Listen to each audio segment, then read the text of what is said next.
All right, Omar here for Vehicle Height Restrictions, and today I have this 2021 Ford Bronco Sport. So let's go ahead and hop in it real quick. I'm gonna do a quick walk around. This is the Bronco Sport. It's on the same platform as the Ford Escape, nothing wrong with that. This is a very nice, rugged looking SUV. I don't see any inspiration from the Ford Escape. It looks fresh, nice, I love it. I love the rugged look of this. He has a Sport, it's front wheel drive base. But, I mean, credit where it's due. Man, compared it against this car, it's like a Jeep Renegade. And boy, I tell you, man, I'm more in love with this than Jeep Renegade any day whatsoever. But as far as appearance-wise, you know, it's really nice head turn. I like the way Bronco is spelled out in the front grille. I mean, it looks really rugged. And I really do appreciate it and admire what Ford has done to the crossover market. But let's go ahead and hop on in for a quick second. I have the key right here. Normal traditional Ford key. But key is in my pocket. I press this little sensor right here. The doors are locked. Well, now just unlocked. But I press it. Doors are locked. All doors are locked. Just put my hand behind the door handle. Unlocks the door. Very nice. Let's hop on inside to see if I have any height restriction. And look at the little detail. Look at the display, the Bronco. All right, but sitting in here, being 6'9", this is very similar to the Ford Escape, the new generation Ford Escape, which is based off of. Okay, I'm wearing sandals. Even if I wear shoes, I would still have enough room between the brake pedal and the footrest right here. So leg room for someone who's 6'9", this is very doable in this size of an SUV. I really do like it. So I guess my preparation for the Ford Maverick, hopefully it's like this. But appearance-wise, I mean, it looks very, very rugged. Very simple layout. The seat comfort, I wish I had more support on the sides. I wish the seat cushion was wider. I mean, it is what it is. Let me go put my foot on the brake and hit the button to start.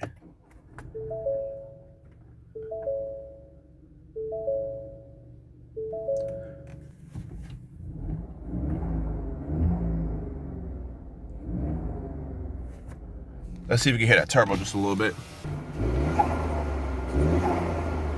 I'll get to the engine here in a second. But sitting in here, engine idling for 1.5 liter 3-cylinder, doesn't vibrate so hard. It's not loud as you would expect. As you can see, I am burning up. I am sweating right now. It is very hot outside. But nevertheless, also being tall, sitting as straight as I possibly can. Look at this headroom. Look how much headroom I have in this small little crossover SUV. Now, of course, this is not the highest trim level I have right now. It does not have power operated seats. This is the base little seats right here. But I mean, that is very. I can actually sit in here with great leg room and also awesome headroom. So this is pretty awesome, I must say. This is very cool. Now, keys are in my pocket. I shut the door. It does chime just a little bit and it's very quiet. I like how quiet that chime is, just to let you know. It doesn't let the whole neighborhood know that, hey, this guy left his keys in the car like the Nissan's trying to do, but that's actually pretty good. I did push up the passenger seat just a little bit and I did recline it forward as well. And there's no really good seat adjustment back here. But let's see what we have back here before I get in. You do have a USB and USB Type-C. Thankfully, you do have air vents back here because I do have the air conditioner on. The opening of the door is it's very disappointing. It's not as wide open as it should be. It is what it is. Hop on the inside. Let's just see how the headroom still fares back here.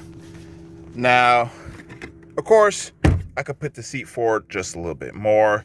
But one thing I've noticed is how comfortable this little part is. I'm pretty sure this is vinyl. Look at this pocket right here. I mean, opening up. As far as opening that side, but just opening up, I mean, I do like the inside of it. It's like an actual bag and it's very deep, and the quality right here is actually pretty good. So my knees are on here, but I am not uncomfortable. And let's just check out the headroom real quick. Headroom, still the same game.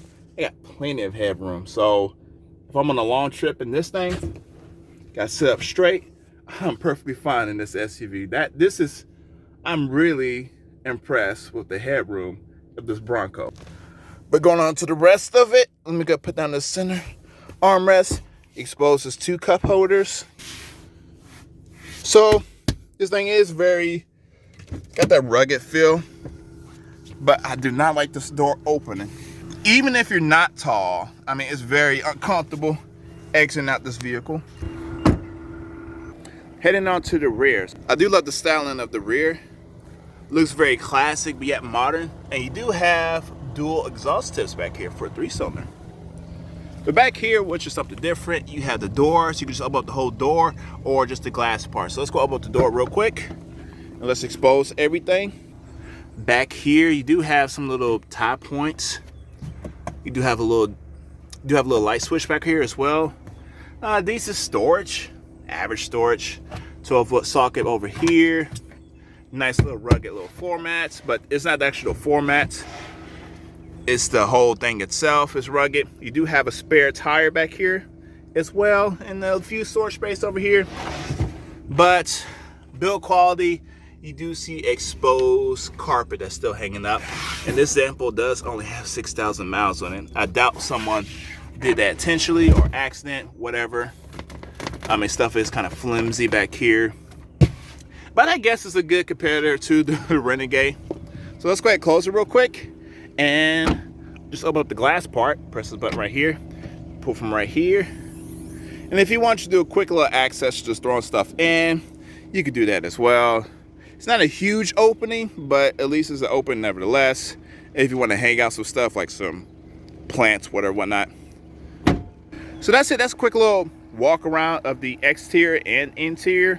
But there's one thing I want to show you real quick, and that is its engine.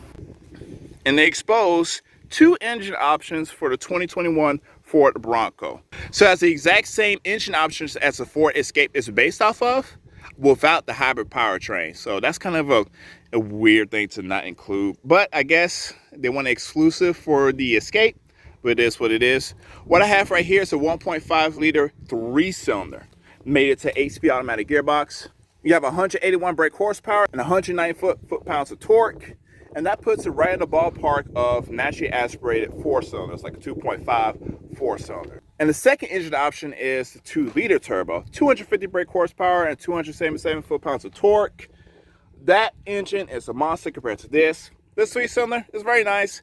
I'm gonna compare this 3-cylinder powertrain to the Buick Encore GX that I reviewed. Now, obviously, that Buick Encore is not the same class as this, but I'm just talking just about the powertrain itself. That one was a 1.3, this is a 1.5. Hardly any difference in size, but same cylinders. The hood is very... Look at this. This poor Maxima is pouring another Maxima, a Sentra. My goodness. Alrighty, so I wasn't planning on doing this, but I'm with a friend right now, and I'm actually here at the Premier Chrysler, Dodge, Jeep, and Ram. I'm here with Matthew. He's a sales associate. So we're going to look at this Jeep Renegade. It's a 2021 as well. This is actually a great competitor against the Ford Bronco Sports. This is actually the Latitude model. The vehicle is unlocked. It is front-wheel drive, and the starting price of the Bronco is around $27,000. Total price of this one that I'm going to show you is $26,000, but the base price is $24,000. You get a lower base price on, on a lower trim level Renegade. But I just want to hop on in real quick and show the comparisons between the two. So this obviously has the same little base seat, push it all the way down to all the way down as well. When I get inside the vehicle, I still have plenty of leg room. Put my foot between the brake pedal and the footrest right here. I have plenty of leg room as well. Simple layout. You actually have a gear lever, which is actually nice. Still electronic parking brake, climate control, infotainment center. About the same size infotainment center, but it's actually in the center, not like at the top. So it may look smaller. Gauge cluster looks like off-road, goofy-ish, whatnot. And the headroom, actually a little bit more headroom in here than the Bronco, but that's not bad on the Bronco's part. It's still plenty of headroom in here. So nice, comfortable white seats. I'm gonna hop in the back real quick. Let's talk about the engine real quick as well. Pop the hood, wherever it is. It is a naturally aspirated 2.4 Tiger Shark, but it says multi-air on here. 180 brake horsepower, 175 foot-pound of torque. Made it to a 9-speed automatic gearbox. It's actually 1 less horsepower than the Bronco over there, and a few less torques. Well, obviously non-turbo and actually 4 cylinders, so that's a plus. Keep that in mind. I'm not going to sit back here. Honestly, I've sat back here before, but the seat comfort in this model is actually pretty good. Obviously, this is brand new. I actually prefer the seat comfort to this than the Bronco. And open up the trunk, you just have a simple little button right here. No glass release or separate part like that. Trunk size, the Bronco's got a beat. You pick and choose which off-roader ruggedness SUV you prefer. So I want to say thank you, Matthew Robinson of Premier Chrysler, Dodge, Jeep, and Ram. He's over there helping out a customer. I let him know I'm finished, lock up the vehicle, and we get back to the Ford review. All right, it is time to wrap up my review of the 2021 Ford Bronco Sports. But let's start with the good stuff real quick. Look at the styling of it. $26,000 for this. My goodness, this thing is such a head churner versus a Cherokee, a RAV4, GMC Terrain, Chevrolet Equinox, Tucson. It doesn't matter. This thing is wow. Doesn't matter what color, what trim level you have. I mean, this thing is an eye catcher. But anyways, let's go ahead and go for a nice little drive. This being a Ford, you still have this little keyless entry.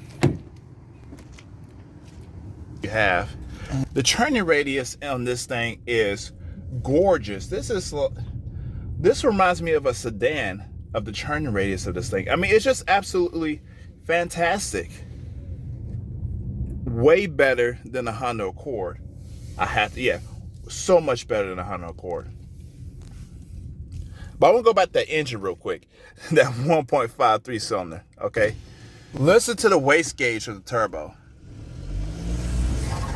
You hear that? That sounds freaking hilarious. The same applies to the Ford Escape as well. Now, this didn't happen in the Buick Encore or the Chevrolet Trailblazer, but man, I mean, it's really funny. You lift off way below 3,000 RPM. You give a little gas, okay? Don't need to floor it, but you hear it somewhat at low speeds as well. Do it again.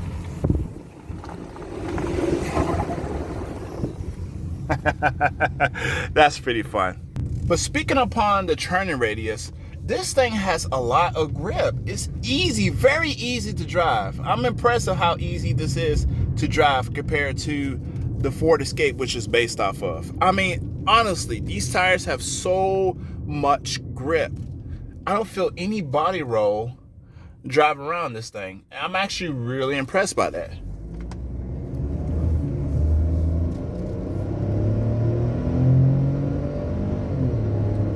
And it doesn't spin its wheels as much as it does, it doesn't spin its wheels at all from a dig versus the likes of a Ford Escape. You barely hit the gas pedal, that thing is chirping. Driving along the highway, this road is nice and smooth, so I can tell if I got a loud car or whatnot. I would say it's partly moderate. You do hear a little wind noise up here in the front little pillar, but to be honest with you, that's what you kind of expect. Even though this is not the base model, nor is it the higher trim level, you do have a nice little safety feature. You press this little button right here on the stalker, okay? And you have lane keep assist. The system is currently on.